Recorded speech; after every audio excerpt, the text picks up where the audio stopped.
ദേശീയ പട്ടികജാതി കമ്മീഷനിലെയും ദേശീയ പിന്നാക്ക വിഭാഗ കമ്മീഷനിലെയും ഒഴിവുകൾ നികത്തണമെന്നാവശ്യപ്പെട്ട് പ്രതിപക്ഷ നേതാവ് രാഹുൽ ഗാന്ധി കേന്ദ്രമന്ത്രി ഡോക്ടർ വീരേന്ദ്രകുമാറിന് കത്തയച്ചു. തസ്തികകൾ ഒഴിഞ്ഞുകിടക്കാൻ കാരണം BJP സർക്കാരിന്റെ ദളിത് പിന്നാക്ക വിരുദ്ധ മനോഭാവമാണ് എന്നാണ് കത്തിലെ ആരോപണം. വിനീത വിജിയുണ്ട് വിശദാംശങ്ങളുമായി. വിനീത, എന്തൊക്കെ കാര്യങ്ങൾ വ്യക്തമാക്കുന്നുണ്ട് കത്തിൽ?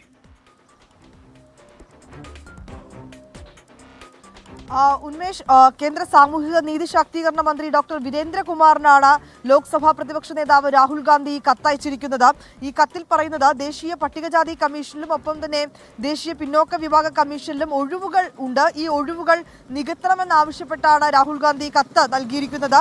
സാമൂഹിക നീതി ഉറപ്പാക്കുന്ന ഭരണഘടനാ സ്ഥാപനങ്ങളിലെ പ്രധാന തസ്തികകൾ ഇങ്ങനെ ഒഴിഞ്ഞു കിടക്കുന്നത് അത് BJP സർക്കാരിന്റെ ദളിത് പിന്നോക്ക വിരുദ്ധ മനോഭാവത്തെ ചൂണ്ടിക്കാണിക്കുന്നുവെന്നും ആ കത്തിൽ അദ്ദേഹം പരാമർശിച്ചിരിക്കുകയാണ്. രാജ്യമെമ്പാടും ആയിരക്കണക്കിന് ദളിതരും പിന്നോക്ക വിഭാഗക്കാരും നീതിക്ക് വേണ്ടി പോരാടുകയാണെന്നും രാഹുൽ ഗാന്ധി കത്തിൽ പറയുന്നുണ്ട്.